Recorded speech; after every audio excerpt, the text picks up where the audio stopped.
तो आज मैं बात करने वाला हूँ चांगसू यानी व्हाइट क्रो के बारे में। और चांगसू को नॉर्मल किंग से काफी अलग तरीके से दिखाया गया है, जहाँ पे डिफरेंट किंग्स की डिफरेंट आइडियोलॉजी होती है, फाइट करने के लिए डिफरेंट इंस्पिरेशन होता है, डिफरेंट मोटिव होता है। वही चांगसू को काफी ज्यादा ही डिफरेंट, जहाँ पे डिफरेंट एरियाज में डिफरेंट किंग्स के आइडियोलॉजी या माइंडसेट या मोटिव अलग होता है। किसी को अपने एरिया को प्रोटेक्ट करना है, किसी से किसी को स्ट्रॉन्ग बनना है, किसी को टेस्ट करना है, या फिर कोई ऐसी चिल बनना है। बट वही अगर हम चांगसू के बारे में बात करें तो चांगसू बिल्कुल ही डिफरेंट है। सबसे पहली बात, वो बंदा कोई नॉर्मल किंग नहीं है, वो लिटरल तुम्हारा मर्डर कर सकता है अगर उसे पैसे मिले तो, जो कि बाकी सारे किंग के केसेस में हमने कभी भी नहीं देखा है कि जनरली वो किसी को जान से ही मार दे रहे हैं अगर उनका मोटिव पूरा हो रहा है तो। क्योंकि अगर आप किसी को जान से मारते हो तो उसको क्लीन करने के लिए आपके पास पावरफुल बैकग्राउंड रहना चाहिए, जो बाकी सारे किंग्स के पास नहीं है। बट वेयर एज अगर हम चांगसू के बारे में बात करें तो उसके पास जेम्स ली, एंड चांगसू यानी व्हाइट क्रो जेम्स ली के साथ अभी रिसेंटली से काम नहीं कर रहा है, वो बहुत पहले से काम करता हुआ आ रहा है। ये हमने जेम्स ली से ही कहते हुए सुना है कि वो जेम्स ली बहुत पहले से व्हाइट क्रो को जानता है एंड पहले उन्होंने काम भी किया है।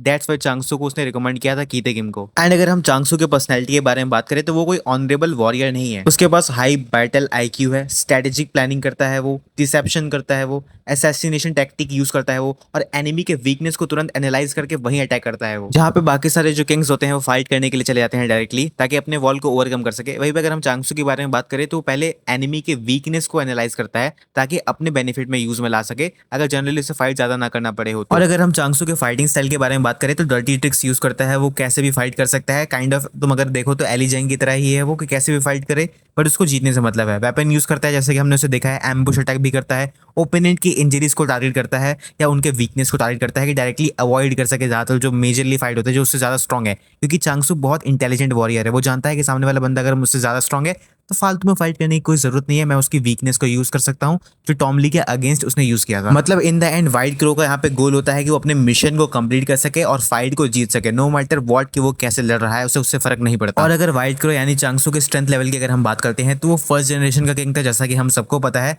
असैसिनेशन बैकग्राउंड है काइंड ऑफ, कि वो सबको मारता फिरता है पैसे लेके, वो तो अलग बात है, उसमें भी काफी सारा डेंजर काम है जो करता है, क्लीनली करता हुआ आ रहा है अभी तक। एंड चांगसू डेंजरस ओपोनेंट्स को भी हैंडल कर सकता है अगर उसे टाइम मिले तो, टैक्टिक्स यूज करने के बाद, उनको एनालाइज करने के बाद, और हाई लेवल फाइटर के अगेंस्ट सर्वाइव भी कर सकता है, जैसे टॉम ली के अगेंस्ट उसने सर्वाइव किया था और टॉम ली का हाथ काटा था, जो कि कोई मजाक नहीं। और अगर हम बात करते हैं जिन्यूंग वाले फाइट के अंदर, जहाँ पे जिन्यूंग पार्क वर्सेस हमने चांगसू को देखा है, तो उसके अंदर चांगसू काफी ब्रिलियंटली फाइट करता है। मतलब चांगसू पूरी तरीके से प्रिपेयर था कि अगर टॉम ली से फाइट करना हो तो कैसे करेगा, उसके बारे में वो समझ रहा था कि मैंने टॉम ली का हाथ काटा है, टॉम ली बाद में आ सकता है, तो उसके लिए मैं रेडी हूँ।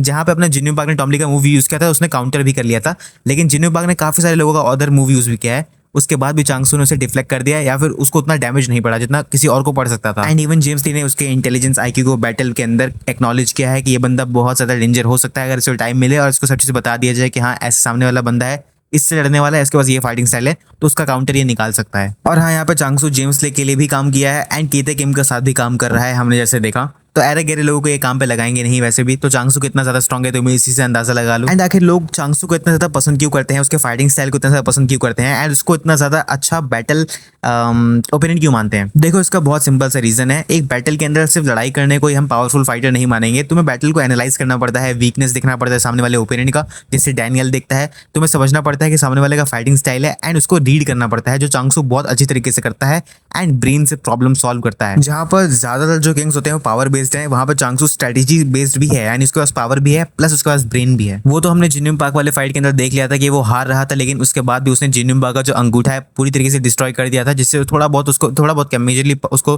काफी ज्यादा बैक फील करने का मौका मिल गया। लेकिन उसके बाद भी चांगसू ओवरऑल 100% अभी तक अपना कभी दिया ही नहीं किसी के अगेंस्ट में, एंड अभी तक वो सर्वाइव करते हुए आ रहा है एंड काफी ज्यादा पावरफुल है वो बंदा। तो तुम्हारे अकॉर्डिंग चांगसू यानी व्हाइट क्रो को आखिर कौन 1v1 के अंदर हरा सकता है अपने सेकंड जनरेशन में, अगर किसी के साथ उसका फाइट होना रहेगा तो एली जैंग, या फिर कौन सा ऐसा कैरेक्टर है जिससे तुम उसका फाइट देखना चाहोगे? मेरे लिए तो पर्सनली मैं एली जैंग से देखना चाहता हूँ। वेल, तुम्हारे लिए क्या है मुझे कमेंट सेक्शन में बता सकते हो, एंड अगर चैनल पर चैनल को सब्सक्राइब कर देना। मिलते हैं नेक्स्ट वीडियो में, तब तक के लिए सी या बाय।